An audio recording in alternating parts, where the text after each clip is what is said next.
आचार्य नागार्जुन, जिनको बुद्ध के बाद सबसे ज्यादा ख्याति प्राप्त है, जिनको दूसरा बुद्ध कहा गया,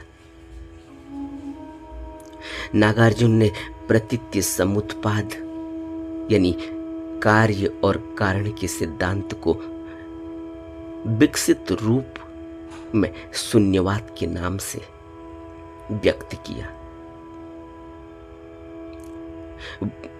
आचार्य नागार्जुन कहते हैं कि प्रतीत्य समुत्पाद ही शून्यवाद है और यही माध्यमिक मत है और बौद्ध दर्शन का महत्वपूर्ण अंग है। जब हम दर्शन कहते हैं, दर्शन का अर्थ होता है जीवन में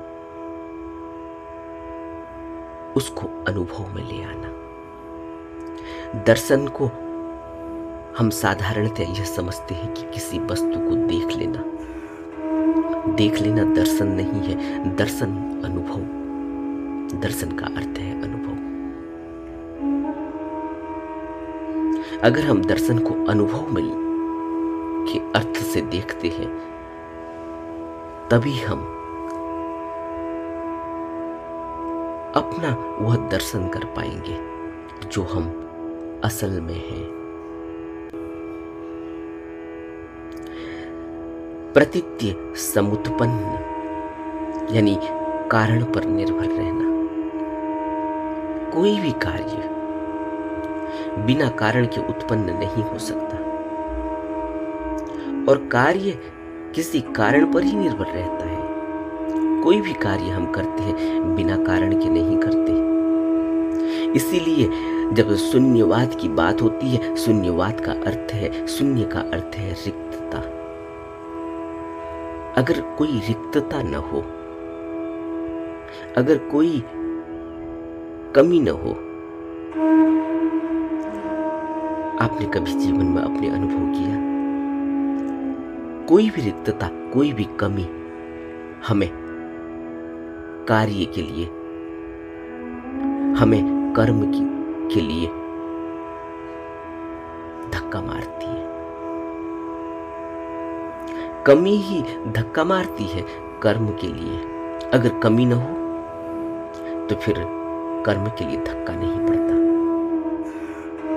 यहीं से शून्यवाद शुरू होता है। इसी को कार्य और कारण पर निर्भर रहना कहते हैं। कारण के द्वारा ही कार्य की उत्पत्ति होती है। कार्य, इससे क्या पता चलता है? इससे यह पता चलता है कि कार्य यथार्थ नहीं है। कार्य तो किसी कारण पर टिका हुआ है। अगर ये कार्य यथार्थ होता, अगर कार्य वास्तव में होता, अगर कार्य सत्य होता, तो फिर उसे उत्पन्न करने की आवश्यकता नहीं होती। कभी आपने इस बात को अपने जीवन में गहराई में सोचा? कार्य यथार्थ नहीं है। कार्य तो हमेशा कारण पर टिका है। सोचो, आप एक कुर्सी बनाना चाहते हैं। वह कुर्सी आपको यथार्थ दिखाई दे रही है, लेकिन यह कुर्सी कैसे बनी? यह कुर्सी जिसको हम कहते हैं कि इसकी आवश्यकता है, इसकी जरूरत है, एक रिक्तता थी, जरूरत थी, कमी थी इस कुर्सी की। यह कुर्सी चाहिए। यह कुर्सी कैसे बनी? यह कुर्सी कारण पर निर्भर है। अगर कारण नहीं होता तो फिर कार्य नहीं हो सकता था। अगर पृथ्वी नहीं होती तो यह कुर्सी नहीं बनती। अगर बीज नहीं होता तो पेड़ नहीं होता, और पेड़ नहीं होता तो कुर्सी नहीं बनती। अगर पेड़ भी होता, बनाने वाला नहीं होता, बढ़ई नहीं होता, तब भी यह कुर्सी नहीं बनती। और बनाने वाला आदमी भी होता, अगर उसे ज्ञान नहीं होता तो कुर्सी नहीं बनती। यानी कुर्सी एक चीज से जुड़ी नहीं है। यह कुर्सी बहुत से कारण इसके साथ है। इसलिए यह कुर्सी की असलियत कुछ भी नहीं, यह कुर्सी सत्य नहीं है, यह सत्य नहीं है। इसको नागार्जुन शून्यवाद से जोड़ते हैं। नागार्जुन कहते हैं कि कारण उत्पन्न होने पर कार्य उत्पन्न होता है। इसका अर्थ यह है कि प्रत्येक वस्तु दूसरी वस्तु पर सापेक्ष है। अगर दूसरी वस्तु न हो तो पहली वस्तु बन नहीं सकती। अर्थात उसका स्वभाव, उसका स्वरूप, उसका सत्य, उसका अस्तित्व हमेशा ही दूसरे पर अपेक्षित या निर्भर है। कभी हमने इस प्रतीत्य समुत्पाद के सिद्धांत को, बुद्ध की इस अनमोल शिक्षा को, अपने जीवन को, जिसको हम इतना बहुमूल्य मानते हैं, समझते हैं और इस पर चलने की कोशिश कर रहे हैं, क्या हमने कभी यह सोचा कि हमारा जीवन बिल्कुल ही झूठ और बिल्कुल असत्य है और झूठ पर टिका हुआ है? और इस झूठ से ऊपर उठने के लिए हमें किसी बुद्ध की, किसी सतगुरु की, किसी सत्य से जुड़े हुए की जरूरत है? क्या कभी हमने यह सोचा? और अभी मुझसे प्रश्न पूछा था किसी मित्र ने, सोच और विचार हमारे हाथ में नहीं। बुद्ध कहते हैं कि जैसा आप सोचते हो वैसा आप हो जाते हो। यही तो प्रतीत्य समुत्पाद है। आप कारण लाओ, आप कार्य करना चाहते हो, कारण चाहिए। बिना कारण के कार्य हो नहीं सकता। अगर पेट भरा हुआ हो तो रोटी की तरफ हाथ उठेगा कैसे? रोटी की तरफ हाथ उठने के लिए पेट का खाली होना जरूरी है। अगर पेट खाली न हो तो रोटी की तरफ हाथ नहीं उठेगा। आपने देखा, आपको जो भी चीज बहुत अच्छी लगती है लेकिन आपको पहले खिला दी गई हो, आपका पेट भरा हुआ हो, अब आपके सामने वह वस्तु रखी हो, आप क्या कर पाएंगे? बस यही है, यही है जीवन और यही है हमारा कर्म और यही है हमारी जिंदगी की सच्चाई। इस जिंदगी को, जिसको इसीलिए तो इसको नश्वर कहा गया, अनित्य कहा गया, अनात्म कहा गया। यह जिंदगी जिसको हम सब कुछ ही सोचते हैं, जिसको हम इस पर दांव लगा बैठते हैं कि इसके सिवाय कुछ भी नहीं आगे को। और बुद्ध हमें एक ऐसी खिड़की खोलते हैं, एक ऐसा आयतन हमारे लिए रखते हैं जिसको वो कहते हैं कि एक अमृत तत्व वाला आयतन भी है, एक अमृत तत्व वाली खिड़की भी है जिस तक अब तक पहुंचा नहीं गया, जहां कोई रिक्तता नहीं, जहां कोई शून्यता नहीं। वहां तक पहुंचने के लिए हमें, अब हम जहां पर खड़े हैं वहां से हमें विचार करना होगा, वहां से हमें सद्धर्म का सहारा लेना होगा, वहां से हमें किसी उसका सहारा लेना पड़ेगा जिसने उस अमृत तत्व वाली खिड़की की यात्रा की है, उस आयतन को जाना है, उस आयतन को समझा है, उस आयतन से निकल कर आया है और हमें भी उस आयतन तक की यात्रा करा सकता है। प्रत्येक वस्तु दूसरी वस्तु पर सापेक्ष है। उसका स्वभाव, उसका स्वरूप, उसका सत्य, उसका अस्तित्व हमेशा ही दूसरे पर निर्भर है। इस वस्तु का अपना स्वभाव, अस्तित्व कुछ भी नहीं। क्या अस्तित्व, क्या स्वभाव, क्या असलियत है, क्या अस्तित्व है एक कुर्सी का? जरा सोचो, पृथ्वी के बगैर, जरा सोचो एक बीज के बगैर, जरा सोचो एक वृक्ष के बगैर, जरा सोचो एक आदमी के बगैर, एक जानकार आदमी के बगैर, जरा सोचो उन कीलों के बगैर, जरा सोचो उन छोटी छोटी हथौड़ियां, छोटी छोटी छेनी, छोटी छोटी पेचकस और छोटे छोटे न जाने कितने औजार उनसे जुड़ा हुआ है। वह कुर्सी उनसे जुड़ी हुई है। उसका अपना क्या अस्तित्व हो सकता है? और हमारा अपना क्या अस्तित्व हो सकता है? क्या अस्तित्व हो सकता है हमारा? और हम अपना अस्तित्व, अपनी आइडेंटिटी को इतना ऊपर रखते, हमारी क्या आइडेंटिटी है? क्या हम बिल्कुल ही अलग हैं? क्या हम बिल्कुल ही निराले हैं, आत्मनिर्भर हैं? क्या हम बिल्कुल ही इंडिपेंडेंट हैं?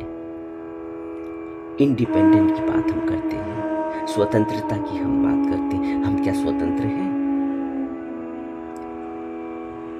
इसीलिए बुद्ध पुरुष कहते हैं कि स्वतंत्रता चाहिए तो फिर आवश्यकता इस बात की है कि हमें कोई ऐसा मिले जो स्वतंत्र हो। हम स्वतंत्रता किसको कहते हैं?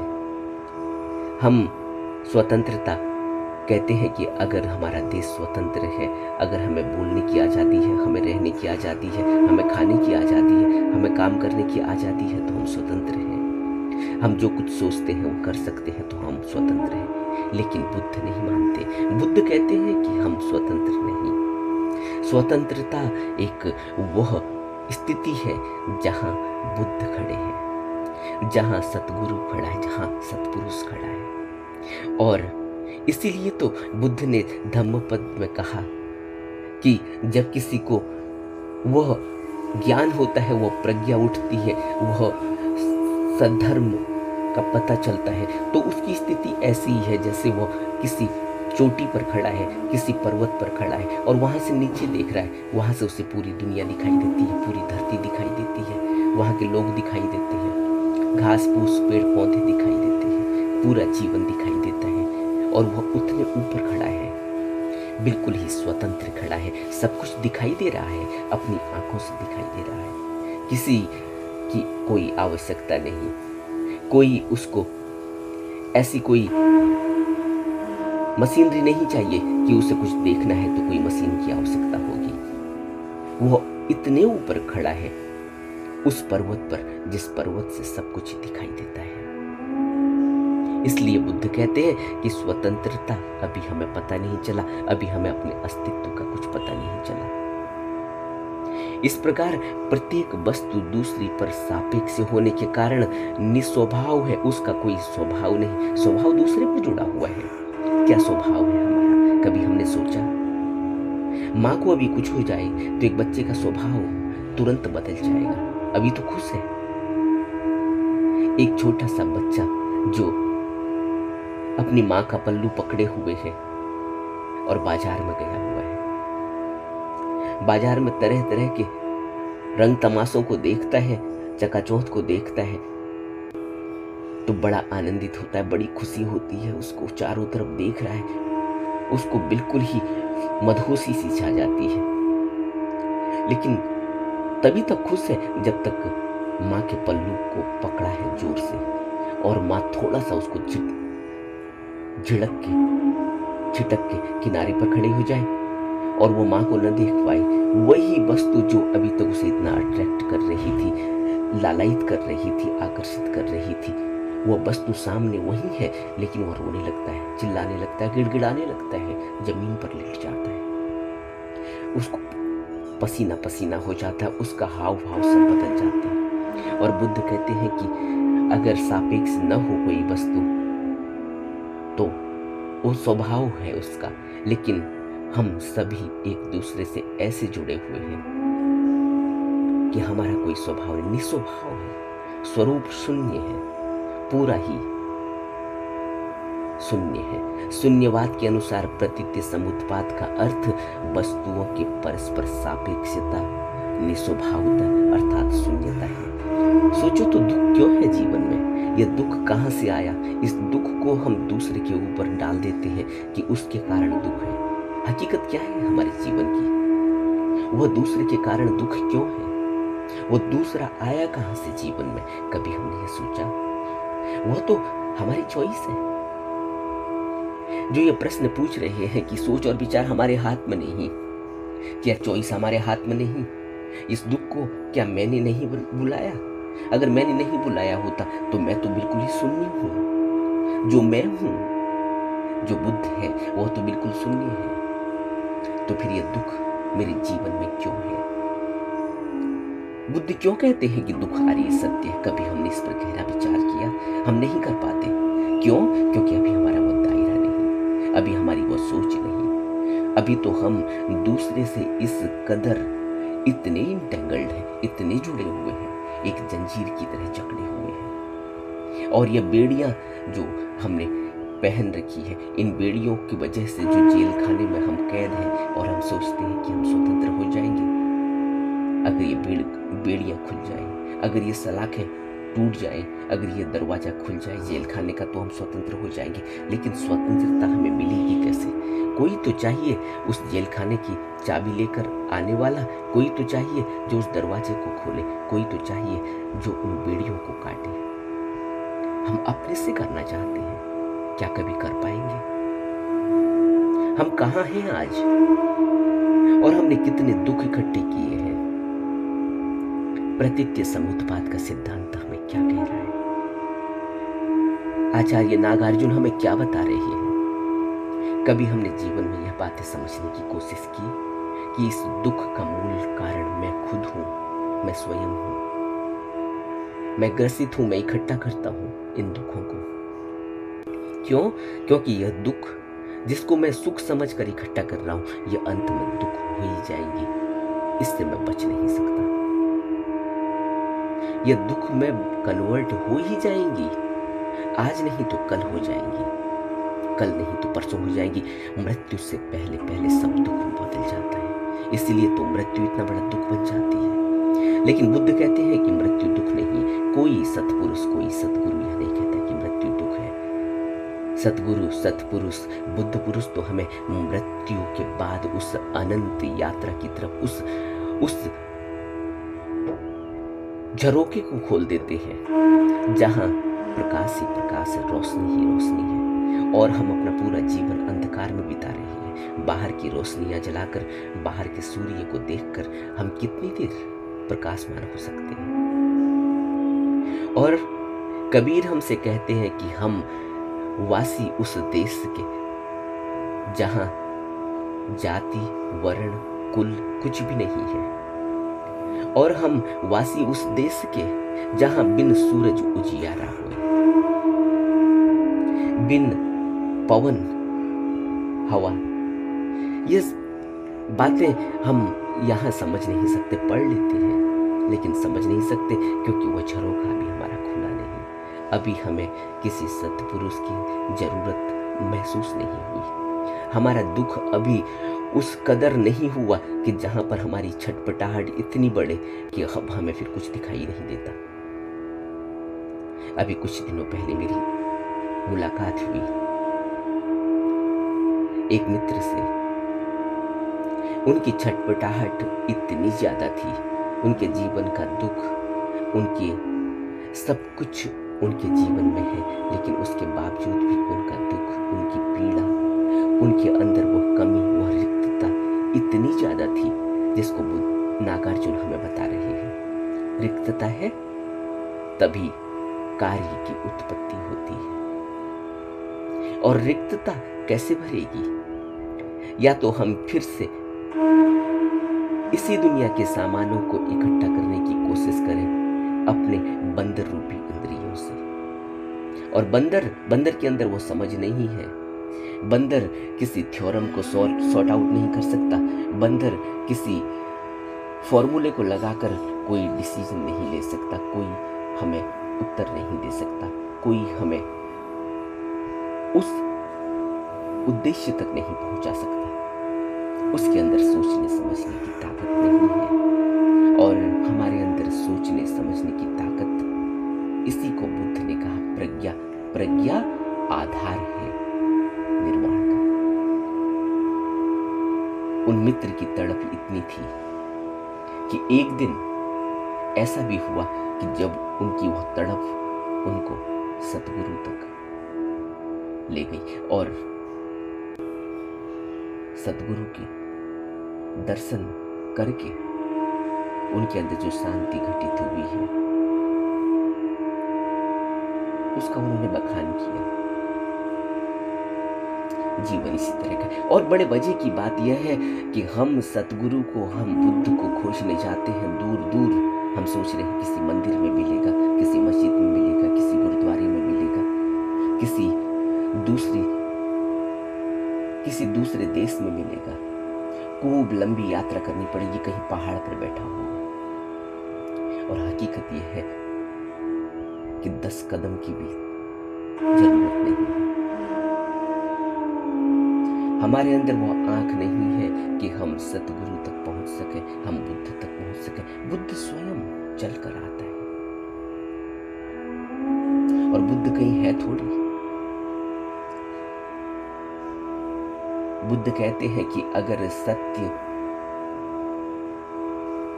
कहीं से खोजना होता, कहीं दूर होता अपने से, तो फिर सत्य तक की यात्रा हो नहीं सकती थी, क्योंकि झूठ सत्य की यात्रा करेगा कैसे। जब झूठ का अर्थ होता है किसी पर निर्भर हो जाना, इसी को तो बुद्ध प्रतीत्य समुत्पाद में आचार्य नागार्जुन हमें बता रहे हैं। क्या कह रहे हैं? कहते हैं यह सत्य नहीं है। जो भी कार्य हो रहा है, जिस कार्य के बाद जिस हम निष्कर्ष पर पहुंच रहे हैं, यह सत्य नहीं, क्योंकि यह दूसरे पर जुड़ा है। यह कुर्सी क्या सत्य है? यह कुर्सी तो दूसरे पर जुड़ी है। इसी तरह से यह जीवन भी दूसरे पर जुड़ा है। यह जीवन जिसको हम अपना जीवन कह रहे हैं, अपनी आइडेंटिटी बनाकर मेरा जीवन, पूछो तो, अपने से पूछो, यह सांस अगर बाहर से अंदर न जाए तो मेरा जीवन, यह मेरा है? हम क्यों नहीं समझ पाते? क्योंकि हमारा हाल उन्हीं बंदरों की तरह है जो अपने दिमाग से इतना सोच पाते हैं कि पहले जड़ को उखाड़ कर देखा जाए कि इसको कितनी पानी की जरूरत है। क्या तर्क है इन बंदरों का? और हमारा जीवन भी कुछ ऐसा ही है।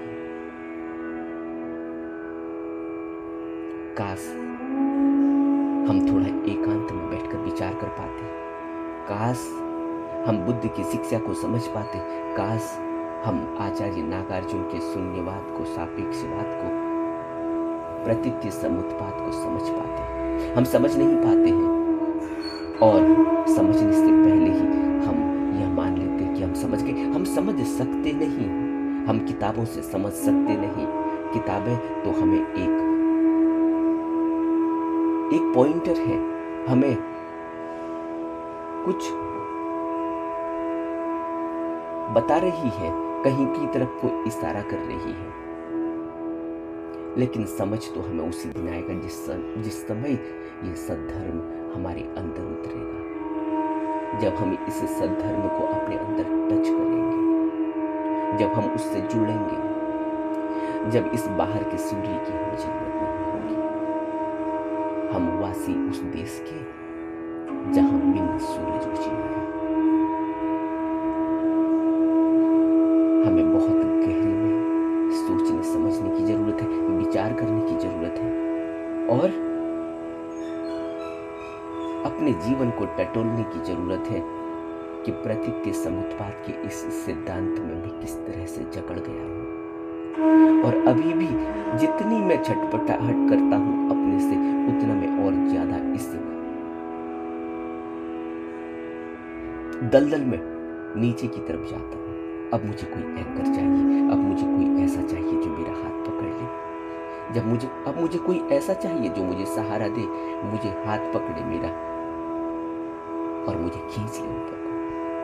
अगर ऐसा नहीं होता, अगर एंकर की जरूरत नहीं होती, अगर हम अपने से कर सकने वाले होते, तो अनंत जन्मों में जो मैंने यह इकट्ठा किया है, यह मैं इकट्ठा नहीं करता।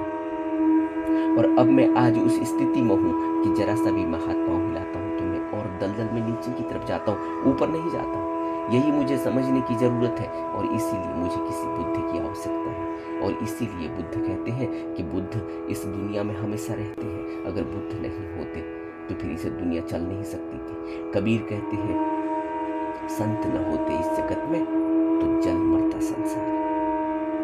हमें विचार करने की जरूरत है, गहरे में विचार